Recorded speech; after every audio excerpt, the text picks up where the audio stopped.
Hi friends, ഇന്ന് ഞാൻ വന്നിരിക്കുന്നത് പാർട്ടി വെയർ ആയിട്ട് നമുക്ക് ഉപയോഗിക്കാൻ പറ്റിയ 3 പീസ് റെഡിമെയ്ഡ് ചുരിദാറുമായിട്ടാണ്. ഇതിന്റെ കളറുകൾ നമുക്ക് ഡീറ്റെയിൽ ആയി കാണാം. നമുക്കിത് കോട്ടൺ മെറ്റീരിയലിൽ 2 കളറുകളിലാണ് വന്നിരിക്കുന്നത്. ഫസ്റ്റ് കളർ വന്നിരിക്കുന്നത് നല്ലൊരു ഓഫ് വൈറ്റ് വിത്ത് പിങ്ക് ഷെയ്ഡാണ്. ഇതിന്റെ യോക്ക് പോർഷനിലും മിഡ് സെക്ഷനിലും metallic thread embroidery with mirror വർക്കാണ് വന്നിരിക്കുന്നത്. യോക്കിൽ നിന്ന് മിഡ് സെക്ഷനിലേക്ക് ഫാബ്രിക് കവേർഡ് ബട്ടൺ കൊടുത്ത് ഹൈലൈറ്റ് ചെയ്തിരിക്കുന്നു. ഇതിന്റെ ദാമണിൽ ബൊട്ടാനിക്കൽ ഡിസൈനിൽ വരുന്ന ഫ്ലോറൽ പ്രിന്റ് ആണ് കൊടുത്തിരിക്കുന്നത്. 3/4 ആണ് സ്ലീവ് വരുന്നത്. സ്ലീവിലും സെയിം ഡിസൈൻ തന്നെ കൊടുത്തിരിക്കുന്നു. ഇതിന്റെ ബോട്ടം വരുന്നത് സ്ട്രൈറ്റ് ബോട്ടം ആണ്. ബോട്ടത്തിന്റെ എൻഡിലും സെയിം ഡിസൈൻ കൊടുത്ത് ഹൈലൈറ്റ് ചെയ്തിരിക്കുന്നു. ഇതിന്റെ ഷോൾ വരുന്നത് സെയിം ഡിസൈനിൽ തന്നെയാണ്. Next off white with light green colour. Party wear ആയി ഉപയോഗിക്കാൻ പറ്റിയ ഈ ചുരിദാർ മെറ്റീരിയലിന്റെ റേറ്റ് വരുന്നത് 1195 രൂപയാണ്.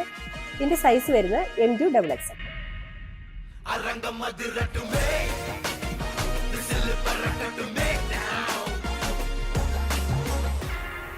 The most famous labor union leader, Deva.